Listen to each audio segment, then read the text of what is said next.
Hi hello नमस्कार सगळ्यांना. तर पुन्हा एकदा माझ्या नवीन व्हिडिओमध्ये तुमचं स्वागत आहे. तर आता वाजलेले सकाळचे 7:30 आणि आता मला बनवायची आहे, स्वयंपाकाची तयारी करायची आहे. कारण स्वयंपाक पटपट करून मला जी घरातली एक्स्ट्रा काम आहेत ती काढायची आहेत. आज ती मी सांगते तुम्हाला पुढे व्हिडिओमध्ये, कारण मला घराची थोडीशी म्हणजे जाळ्या साफसफाई ही करायची. मला ना वाटाणा आणि बटाट्याची मिक्स भाजी बनवायची होती. तर त्याच्यासाठी काय केलं, वाटाणे सोलून घेतले आणि वाटाणे पहिले मी सोलून ठेवले होते फ्रीजमध्ये.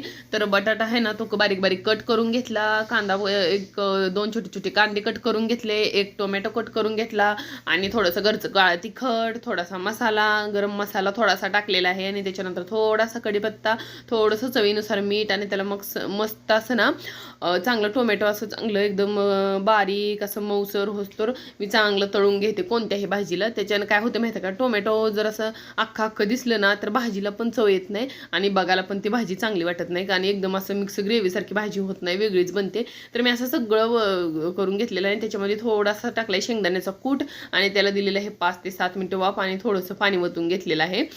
बटाट्याची भाजी वगैरे झाली, पण त्याच्यानंतर मला थोडं डाळीला तडका मारायचा होता. तर सुरुवातीला डाळ वगैरे शिजवून घेतली, तुरीची डाळ शिजवून घेतली. तर तुरीच्या डाळीचं ना वरण करायचं होतं मला, कारण भात पहिला लावून घेतलं होतं. तर म्हणलं तडका पॅनमध्ये टाकली थोडीशी मोहरी, थोडेसे जिरे, कढीपत्ता, लसूण ठेचून घेतलेलं लसूण, थोडंसं अद्रक आणि थोडंसं हिंग हे सगळं टाकून घेतलेलं आहे. आणि त्याच्यानंतर थोडीशी हळद टाकली आणि मस्त असा तडका देऊन मी ती जी शिजवलेली डाळ आहे ना त्यामध्ये ओतत असते. असं मस्त अशी होते बघा वरण. तर वरण आणि बटाट्याची भाजी, पीठ मळून ठेवलं होतं. हे सगळं तयारी माझी इथंपर्यंत झालेली होती स्वयंपाकाची.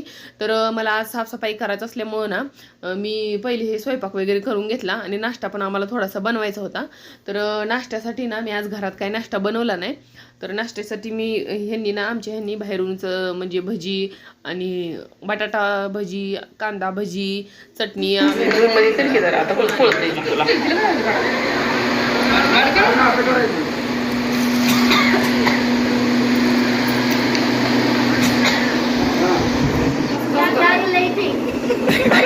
इकडं बघा.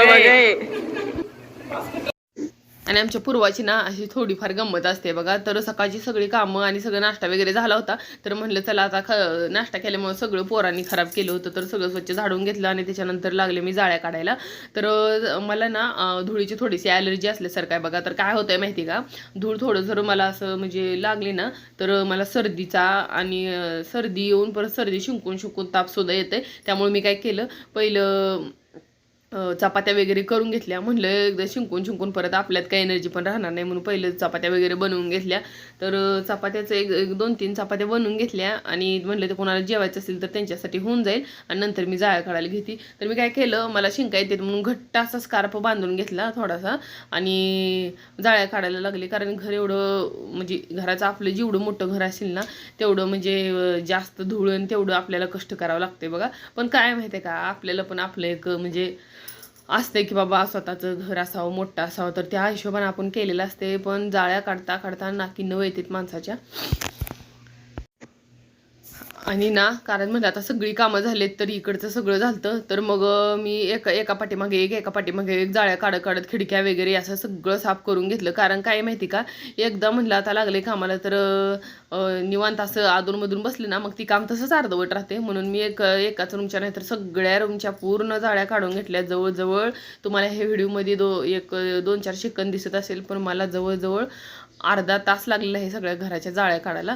तर सगळ्या जाळ्या वगैरे एकदा काढल्या ना तर मग परत 15 दिवस काय टेन्शन नाही बघा. तर एकदा पण परत काय होते माहिती का, म्हणजे जास्त उन्हाळा असल्यामुळे जास्त जाळ्या होते, पावसाळ्यात तेवढं काय नसते. तर झालेलं आहे माझं सगळंच काम वगैरे आता जाळ्या वगैरे काढून. तर भेटूया उद्याच्या नेक्स्ट ब्लॉगमध्ये. तोपर्यंत बाय.